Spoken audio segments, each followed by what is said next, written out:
The cable news world was shocked when the most popular and highest rated host on Fox News, Tucker Carlson, and the company parted ways.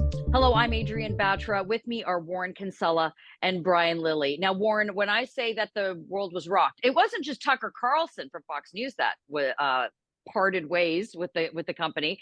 Don Lemon at CNN on the same day was also parted ways with CNN, but no one really cares much about Don Lemon. Everybody's interested in talking about Tucker Carlson, what he will do next, what happened, because we all know that massive, nearly $700 million plus libel lawsuit that Fox had to settle with Dominion Voting, Tucker Carlson was very much a part of that. So, what's the story? Well, we don't know what the story is. There's been all kinds of speculation. A lot of it's fun that he was getting too religious for Rupert Murdoch, who owns Fox News, that he said some things that were unhelpful to that massive libel lawsuit settlement, or suggestions that he said bad words and bad things about some of the executives at Fox. But what I find fascinating is what he's done since. It was radio silence after he got canned for about 2 or 3 days. And then he came out with this video, and this video, I think, is about 2 minutes long.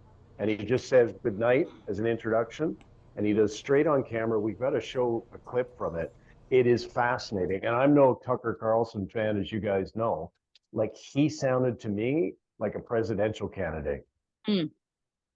Well, Brian Lilley, is there a Tucker Carlson presidential bid in the offing? Look, he could raise hundreds of millions of dollars. He is wildly popular. Not just, look, Fox News has extraordinary ratings, but there's not enough, sort of conservatives or right wingers in the United States to give them the ratings that they do. The left watch him too, maybe just to get angry, but nonetheless, wildly popular guy, could be successful.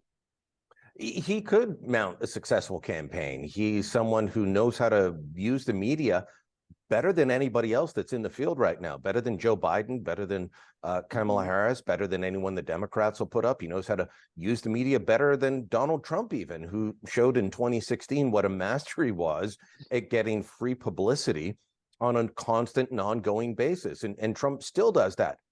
But Carlson knows how to work the camera. He's younger, he's better looking, he can raise the money.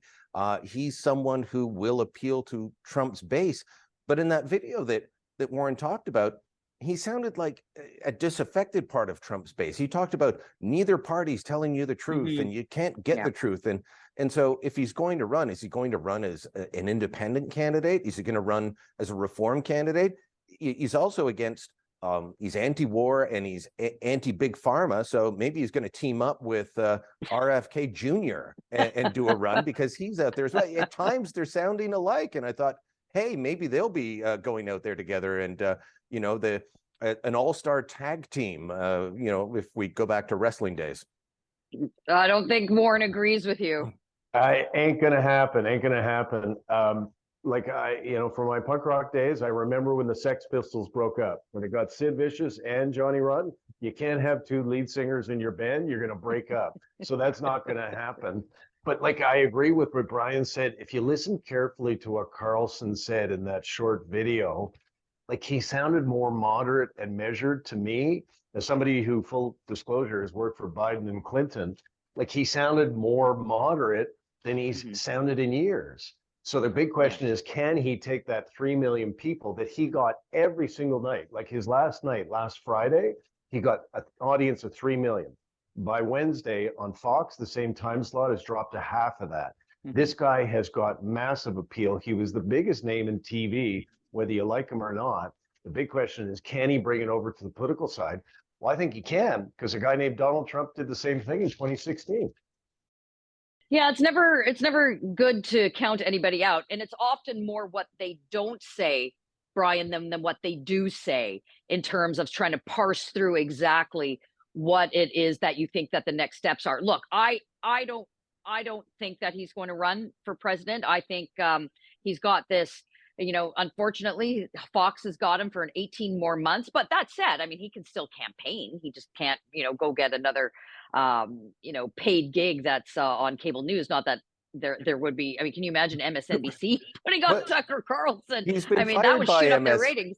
He's been fired by So- MSNBC. He's been fired by CNN. He's been fired by Fox now. You know, would he go to a startup like One American News Network? Would he join with, you know, an organization like The Blaze, where Glenn Beck and Mark Levin are? Perhaps, but as you say, there are reports that Fox has him under contract for another 18 months, and they're not going to let him out of his non-compete clause. They're just going to keep paying him for those 18 months not to be on TV. Does he have the ability to do a podcast? I don't know. I mean, there's a lot we don't know because there are stories and speculation, but there's not confirmation. One thing that Warren said about him, you know, was Tucker getting too religious for Rupert Murdoch to feel comfortable. I can tell you from having sat with Glenn Beck and talked to him about why he left Fox when he was the #1 star there, that was part of it. The Murdochs told him, you've got to stop talking about God. And he said, well, I'm taking my ball and going home. And he launched a very successful online outfit. Could Tucker do the same? It's all going to depend on what's in his contract and how tightly sewn up the lawyers have him. Warren, last word to you. Let's sort of just look forward a little bit. Let's crystal ball this. We know that President Joe Biden has recently announced that he is planning on being the nominee for 2024. He does have some challengers. We just talked about Robert Kennedy Jr. But President Biden's planning on skipping a few of the initial in the primary season, so they're not going to have much of one. Let's, for argument's sake, say Carlson goes for it, throws his hat in the Republican ring, so to speak, and wins. What is the does number that one debate issue? look like? Well, the debate is, I think, one we have with ourselves, you know, like Joe Biden, and I love the guy, but he's the oldest president in the history of the United States. By the time he finishes a second term, he'll be what, 86 or something like that? And Trump is the second oldest presidential candidate in the history of the United States. And like politics, guys, as much as some of us don't like it, is what you're seeing now. It's TV. It's what you see on your screen. That is where the power is. Yeah. And, you know, Tucker Carlson looks good on TV. You know, he's a good-looking young guy. He's 53, but he looks a lot younger than that. Like Brian said, he understands TV. He knows TV. I think he's been providing talking points for Donald Trump since Donald Trump stopped being a Democrat. So I think if the game is TV in American politics, you know, image, it still is. I think Tucker Carlson would be a formidable opponent for both Biden and Trump. And incredibly convincing and very bright. Well, what do you think? Will Tucker Carlson run for president? Log on to Facebook and Twitter and go to theTorontoSun.com. You're going to find commentary on this from Brian and Warren and coverage you will not find anywhere else.